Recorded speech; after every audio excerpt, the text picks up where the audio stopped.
I haven't actually filmed any, like, speaking to the camera for like 2 weeks because I've just been busy with life, and I've just been enjoying reading in the moment and not worrying about relaying thoughts and feelings as I'm reading to a camera, which I like doing, but sometimes it's nice to just read just for yourself. So I've read 2 books since I've last relayed back. One I have spoken about on here before, and that is In My Dreams I Hold a Knife by Ashley Winstead. I've got the gorgeous Fairy Loot edition, which I am so glad I got. I was hesitant about ordering it because I'd heard very mixed reviews about this book, so I didn't know if I would like it because I ordered this before I'd read the book, obviously, but I didn't want to miss out on my chance on this edition. So I was a bit hesitant going in because very mixed reviews. Like, my friends Jessie and Jordaline absolutely hate this book with a passion, and then the lovely Jamie from Jamie's Library absolutely loved it, and I think she gave it 5 stars. She read it not long ago, so I didn't know where I was going to land in that, and it took me ages to get started with this just because I just didn't bother starting it, to be honest. But once I got going, I think I read it in like 2 days. It was such a fast read. It's not that long of a book, to be honest, considering I'm used to reading like quite big fantasies and stuff. In My Dreams I Hold a Knife by Ashley Winstead is about a group of friends. They went to school together or college, I don't know what it is. And when they're there, one of their friends gets murdered, and they all accuse this one guy. And then years later, they come to this reunion. This guy's not invited because they all are against him because he murdered this girl. And it's all about unveiling the truth. And did he kill this girl? Did someone else kill this girl? Who was involved? And I really like it because even if they weren't involved with the murder or anything to do with that, everyone's got their own little secrets they're hiding from each other. Like, no one's really a good character. They are all just hiding stuff. And it's just interesting to see, because they're all quite very different people, how they all became this friendship group and how they are still in contact with each other years later. The main criticism I saw with this book is that the main character wasn't likable and they didn't see why others were friends with her.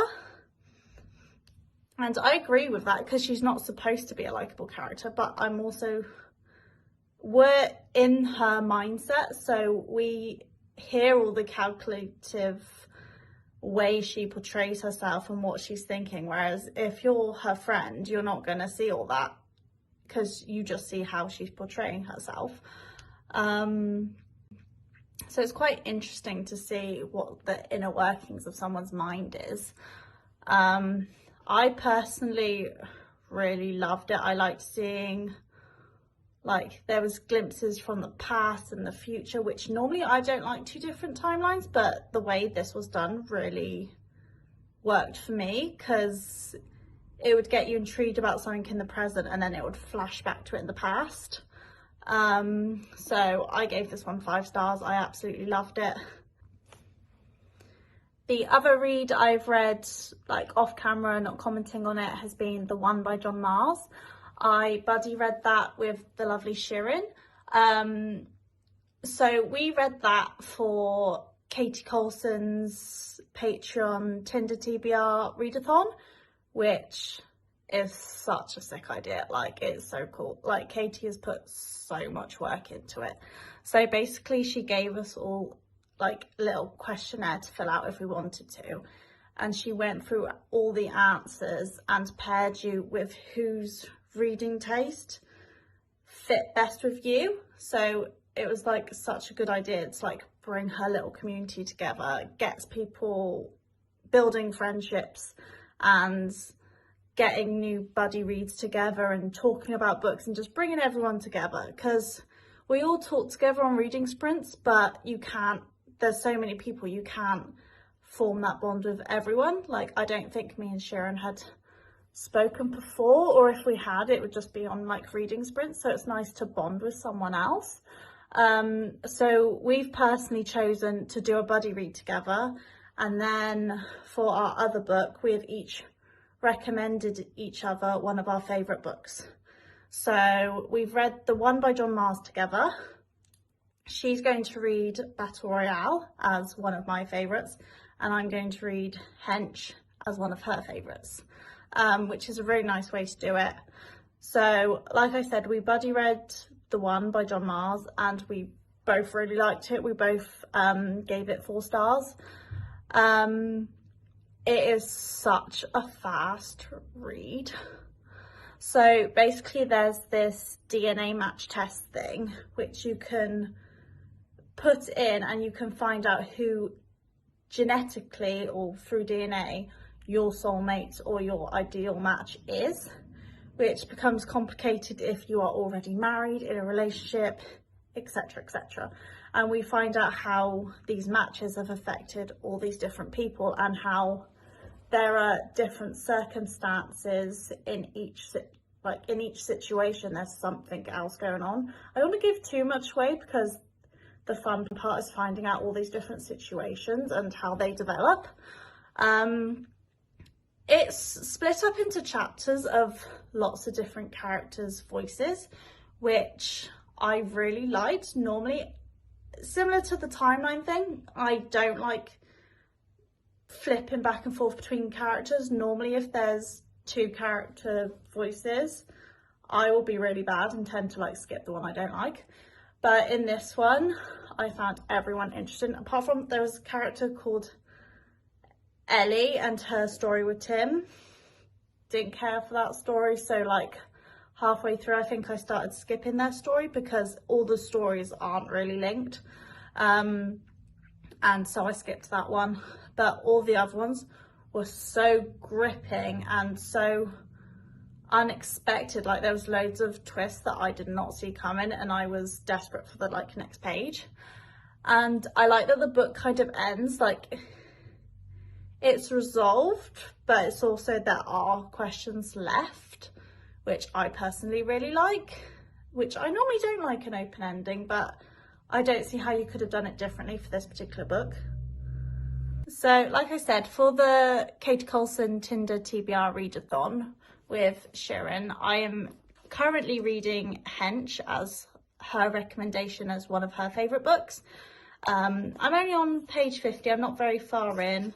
This is one of those really satisfying, like bendy books. Yeah, I'm only on page 50, but I'm really enjoying it so far. I do think I'm going to love it, but I haven't reached a point where I've got that many thoughts, because I'm like so early into the story.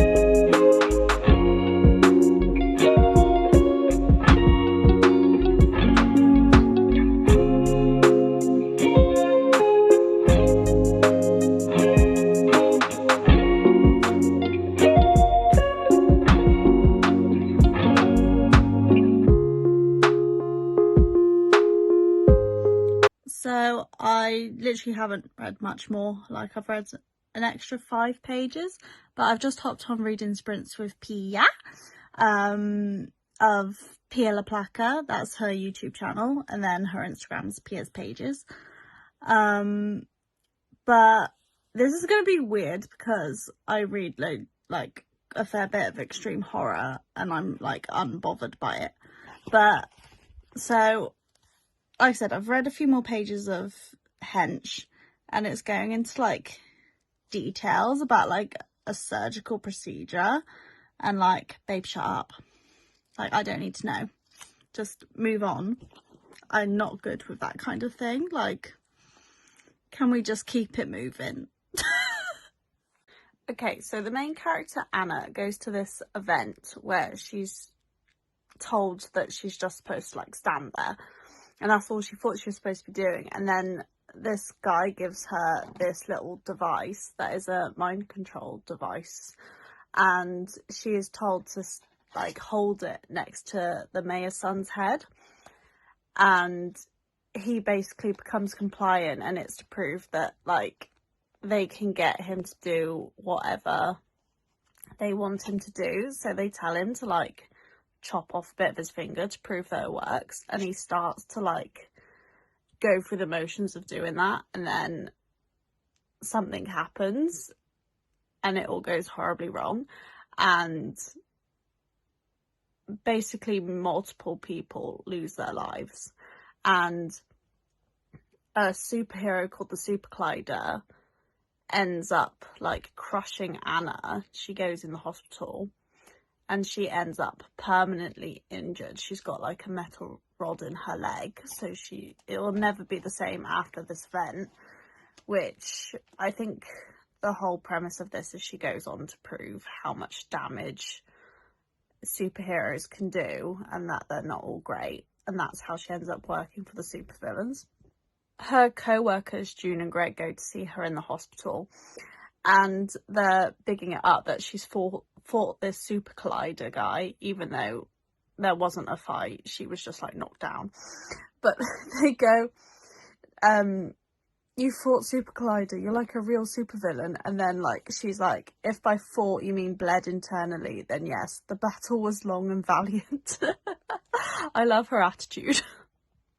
Anna's just been given this like job interview / actually given the job from like the biggest supervillain in the world called Leviathan, which, side note, I love that name, so instantly like him. Don't care if you tell me he's the biggest supervillain in the world and everyone's terrified of him. You're called Leviathan, you're cool.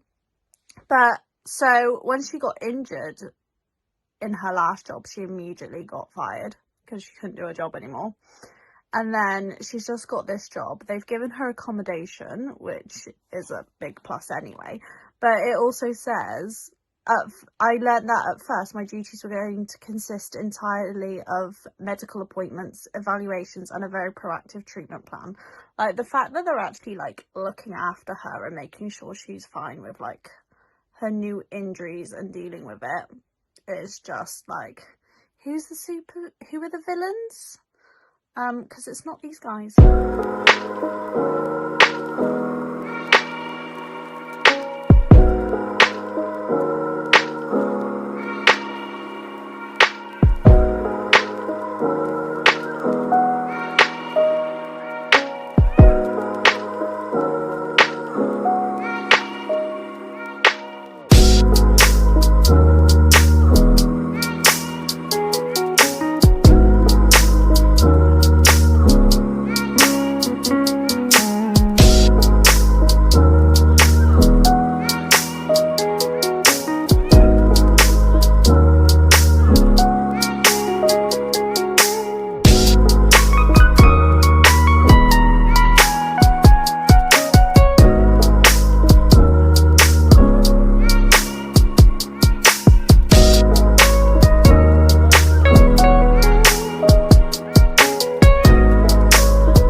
Five stars.